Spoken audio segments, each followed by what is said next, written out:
So first I'm going to talk about the Warren Court. And again, the reason it's called the Warren Court is from 1953 to 1969 is because during that time, Earl Warren was the Chief Justice of the Supreme Court. Later on, we're going to talk about the Burger Court. That is a time where Warren Burger is the Chief Justice of the Supreme Court. Right now, John Roberts is the Chief Justice. When he finally steps down or retires or whatever, they'll refer to this as the Roberts Court. So that's why it's called the Warren Court. In Mapp versus Ohio, this is the first time that the court comes up with this idea called the exclusionary rule. If I recall correctly, it's been a while since I looked at this case. The police had a warrant to search this person's house, and they were looking for a specific individual. And they went into the house and searched around and couldn't find the individual. The individual wasn't there. But as they were searching the house, they continued to look at other things inside boxes, things like that, where there was clearly nobody inside a box. And I believe in that particular case, they found some pornography. And so the person was arrested for possession of pornography, right? And they were charged with a crime, and they sued. And they sued on the grounds that the police had done an unreasonable search and seizure. Because during the trial, the prosecutors had presented the evidence, the pornography, to prove that a crime had been committed. And what the courts did is they overturned that conviction, and they said that the police cannot use evidence in a trial if it was gained during an unreasonable search and seizure. And since they didn't have a warrant to search everything in this person's premises, right, they couldn't use that evidence, right? So it specified that police have to obtain search warrants. They have to specify exactly what they're looking for. And if they're given a search warrant, they can only look in those areas specified in the warrant.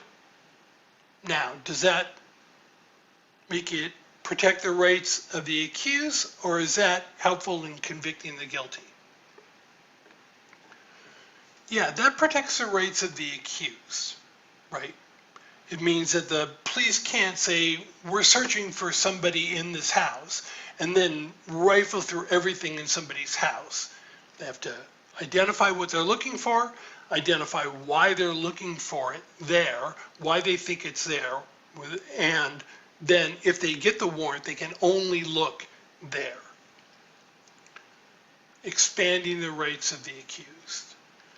In Gideon versus Wainwright in 1963, this was a case where, I believe in Florida, a man was accused of a crime, and he wasn't given right to an attorney. It was a misdemeanor, and he challenged his conviction on the grounds that he had the right to an attorney. And in this case, this is when the courts said that everybody who's accused of a crime has the right to a court-appointed attorney. Although, as we'll talk about later on when we talk about the war on drugs, this rule has been bent a little bit at times. So, ensuring that people who are accused of crimes have a right to a court-appointed attorney, does that protect the rights of the accused, or is that sort of concerned with convicting the guilty? That's concern about the rights of the accused. Again,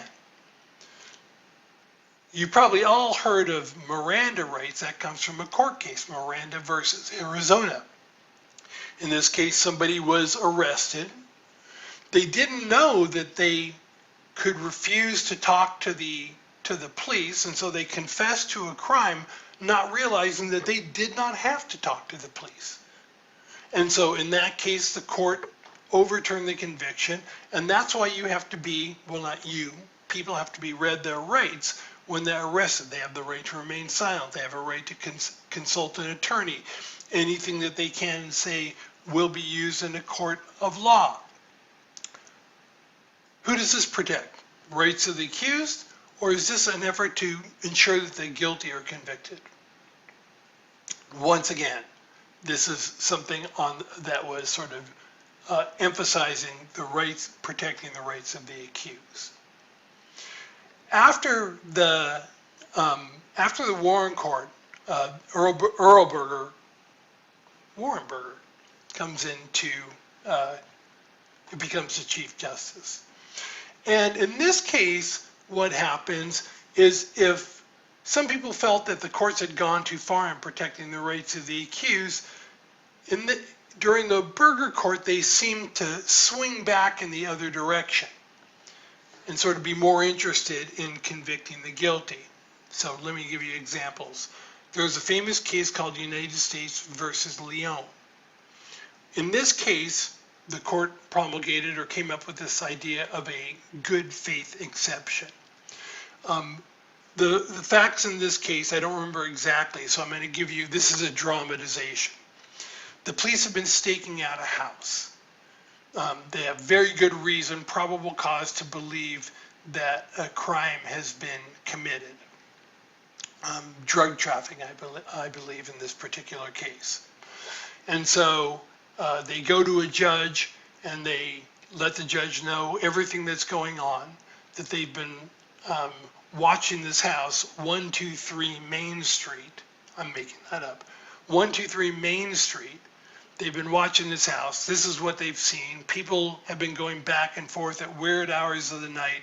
They give all the evidence to the judge. The judge says, man, that sounds pretty bad. Yeah, here's your warrant. Go in to 123 Main Street. They give the paperwork to the clerk to type up the warrant that they can bring when they go serve the warrant at the house. And the clerk makes a mistake and types in 321 Main Street. She just makes a mistake, or maybe 132. But whatever, makes a mistake on the address.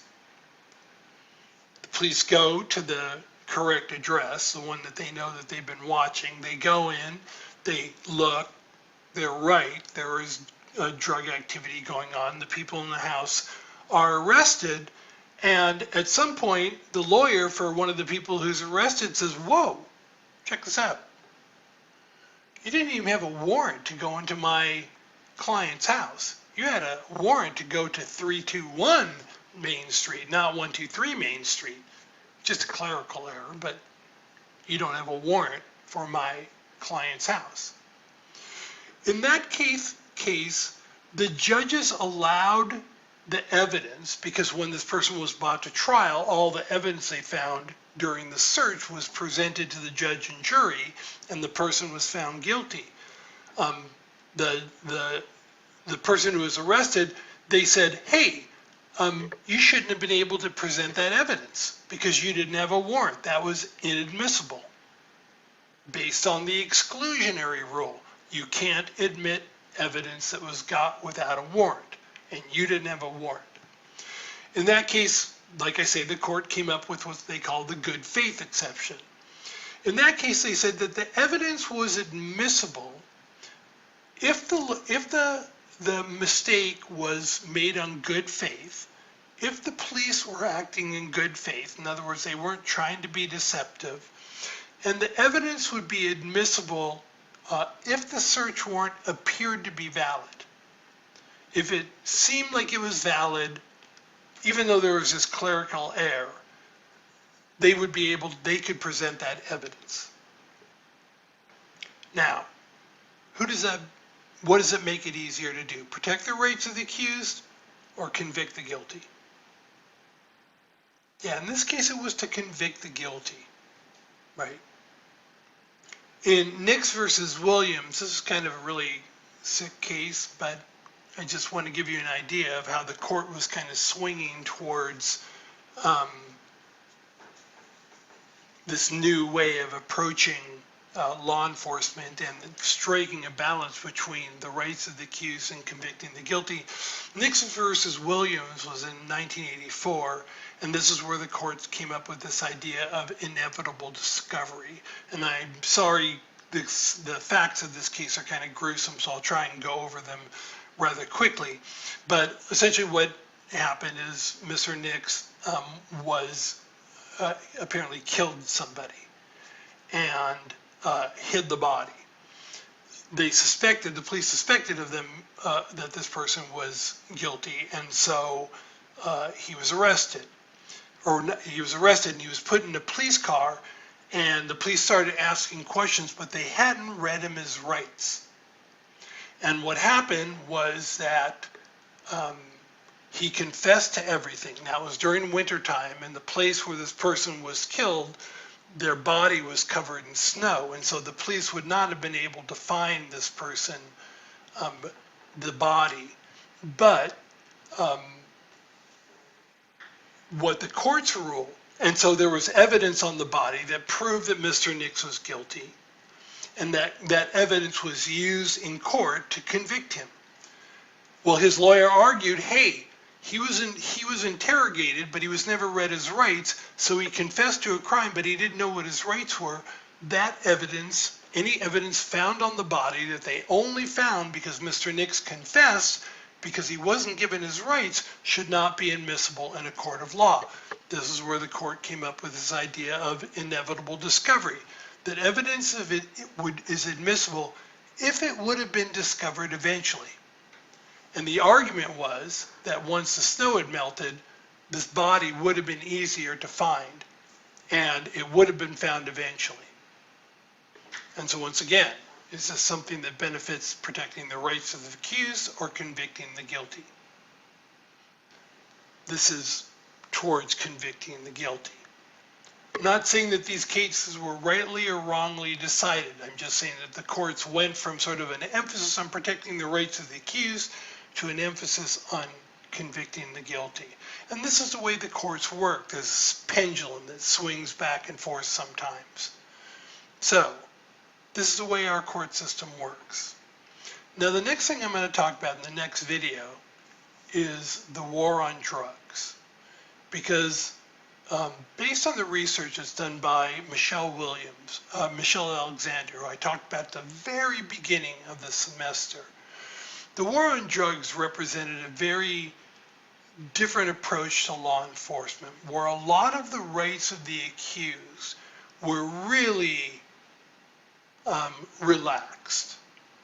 And what it's led to is the mass incarceration of a lot of people in the so-called war on drugs. And that's what I'm going to be talking about in the next video.